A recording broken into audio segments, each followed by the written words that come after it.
ನಿನ್ನೆ ಯುವ ನಿಧಿಯನ್ನು ಬಿಡುಗಡೆ ಮಾಡಿದ್ದೇವೆ, ಪಂಚ ಗ್ಯಾರಂಟಿಗಳನ್ನು ನಾವು ಪೂರೈಸಿದ್ದೇವೆ ಅನ್ನುವಂಥ ಮಾತುಗಳನ್ನು ಆಡಿದ್ದಾರೆ.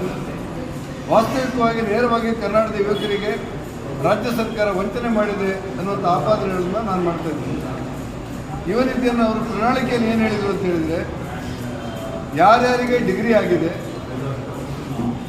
ಸ್ವಂತ ಉದ್ಯೋಗ ಇಲ್ಲದೇ ಇದ್ದವರು, ಯಾರು ಡಿಪ್ಲೊಮಾ ಮಾಡಿದ್ದಾರೆ, ಡಿಗ್ರಿ ಆದವರಿಗೆ ತಿಂಗಳಿಗೆ 3,000 ರೂಪಾಯಿ ಕೊಡ್ತೇವೆ ನಿರುದ್ಯೋಗ ಭತ್ಯೆ,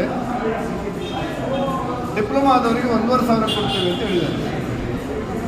ಮೇಲ್ನಾಡದ ಅಂದಾಜು ಪ್ರಕಾರ ಕರ್ನಾಟಕ ರಾಜ್ಯದಲ್ಲಿ ಡಿಗ್ರಿ ಆದವರು, ಡಿಪ್ಲೊಮಾ ಆದವರು ಸುಮಾರು 40 ಲಕ್ಷ ಜನ ಇದ್ದಾರೆ ಅಂತೇಳಿ ಮೇಲ್ನೋಟದ ಲೆಕ್ಕ.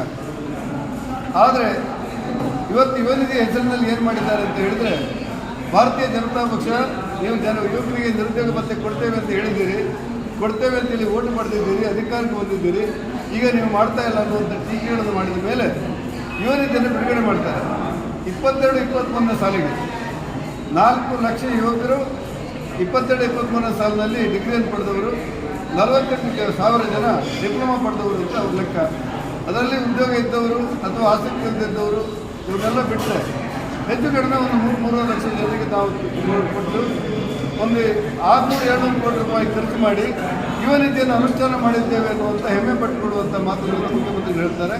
ವಾಸ್ತವಿಕವಾಗಿ ಯುವಕರಿಗೆ ನೀವು ಅವತ್ತು ಘೋಷಣೆ ಮಾಡುವಾಗ, ನೀವು ಜನರಿಗೆ ಭರವಸೆಗಳನ್ನು ಕೊಡುವಾಗ, ಯಾರ್ಯಾರು ಯುವಕರಿದ್ದೀರಿ ಡಿಗ್ರಿ ಆದವರಿಗೆ ಎಲ್ಲರಿಗೂ ಕೊಡ್ತೇವೆ ಅಂತ ನೀವೇ ಹೇಳಿದ್ರಿ. ಆದರೆ ಇವತ್ತು 22-23ನೇ ಸಾಲಿಗೆ ಅಂತೇಳಿ ಯುವಕರಿಗೆ, ಯುವ ಜನಾಂಗದವರಿಗೆ, ನಿರುದ್ಯೋಗಿಗಳಿಗೆ ಸರ್ಕಾರ ನೇರವಾಗಿ ವಂಚನೆ ಮಾಡಿದೆ. ನಿಮ್ಮ ಅಂಕಿಅಂಶಗಳ ಮಾಹಿತಿಗಳ ಪ್ರಕಾರ ಕರ್ನಾಟಕ ರಾಜ್ಯದಲ್ಲಿ ಸುಮಾರು 10,000 ಕೋಟಿ ಆದರೂ ಬೇಕಾಗುತ್ತೆ.